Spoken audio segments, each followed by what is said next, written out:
জিবরাইল আমিন নবীজির দরবারে আসছে। হুজুর আপনি কেমন আছেন? আল্লাহ জানতে চেয়েছে, যদিও আল্লাহ সবকিছু ভালো জানেন, তারপরও আপনি নবীর খোঁজ নেওয়ার জন্য আল্লাহ আমাকে পাঠাইছে। জিবরাইল জীবনের শেষ বারবার আসতেছে। জিবরাইলকে নবীজি বললেন, জিবরাইল আমার কাছে অসুস্থতা লাগে, খারাপ খারাপ লাগে, শরীর ভালো লাগে না। জিবরাইল আমিন চলে গেলেন। পরের দিন আবার আসছে।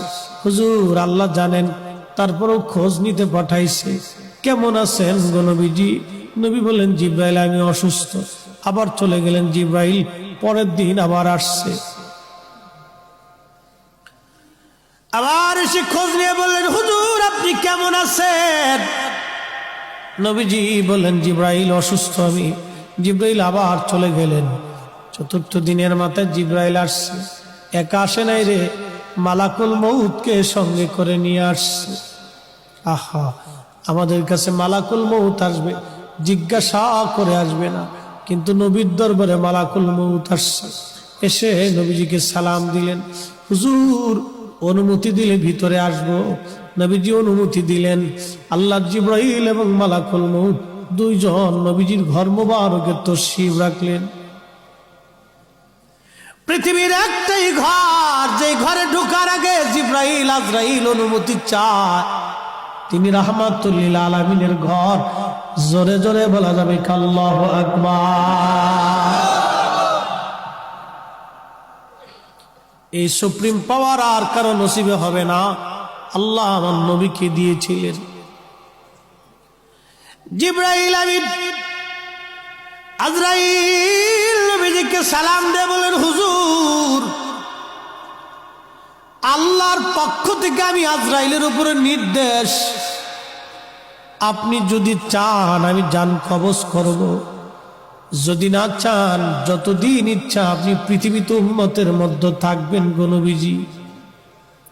আপনার যতদিন ইচ্ছা থাকতে পারেন, যদি আপনি হুকুম দেন আমি আপনাকে আল্লাহর দরবারে নিয়ে চলে যাব।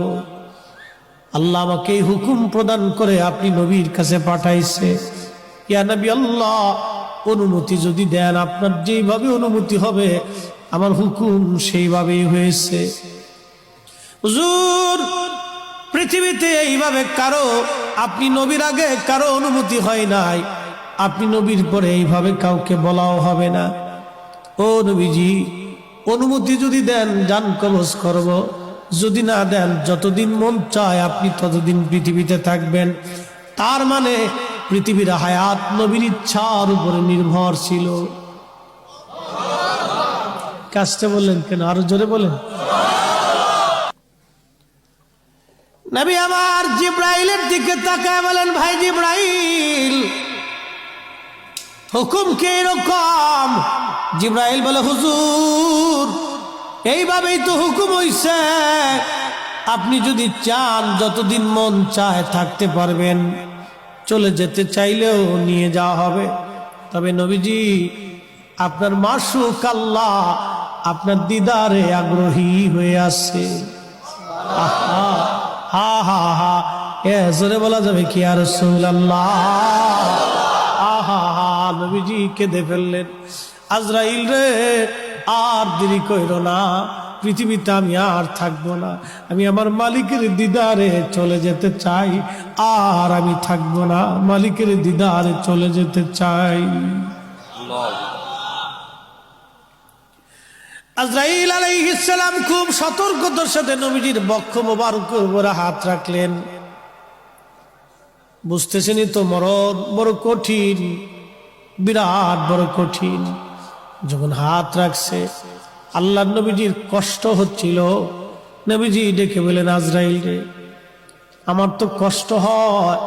আজরাইল বলেন, হুজুর আল্লাহর পক্ষ থেকে আমার উপরে ফরমান, যদি আপনাকে কষ্ট দেয় আমি আজরাইলের জীবন বরবাদ হয়ে যাবে। নবী গো আপনাকে কষ্ট দেওয়া আমার জন্য হারাম। পৃথিবীতে আপনি নবীর মতো এত আশা নেই, জান কবজ আমি কোনোদিন কারো করি নাই, আপনি নবীর পরে আর এত আশা নেই কারো হবে না। নবী গো আল্লাহর ফরমান, সর্বোচ্চ সতর্কতায় আপনার জান কবজ করতেছি। হুজুর একটু ধৈর্যই তো ধরতেই হবে, কষ্ট হবে। নবীজি বললেন, আজরাইল রে, জান কবজ এত কঠিন, একটা অনুরোধ করি আজরাইল।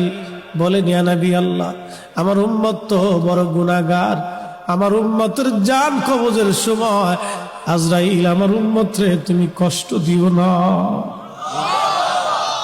আরে উম্মতের দরদি নবী এই সময় আমাদেরকে ভুলে যান নাই।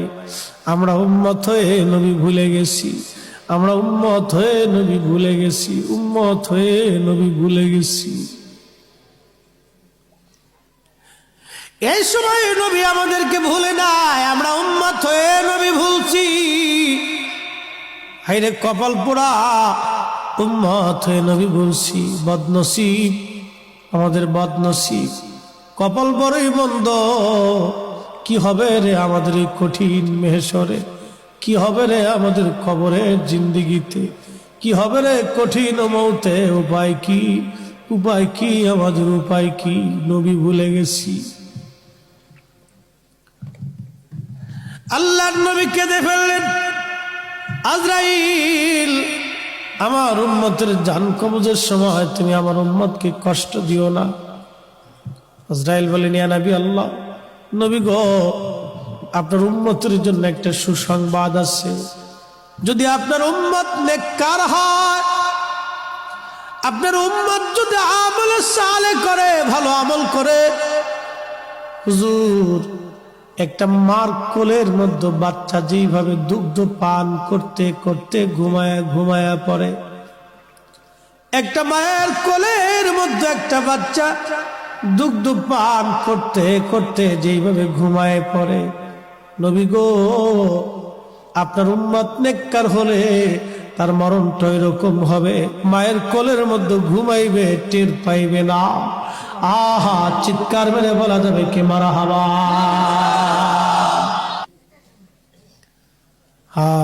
মৃত্যুটা বড় কঠিন। নবীজি একদিন বলতেছিলেন, সাহাবীরা রে,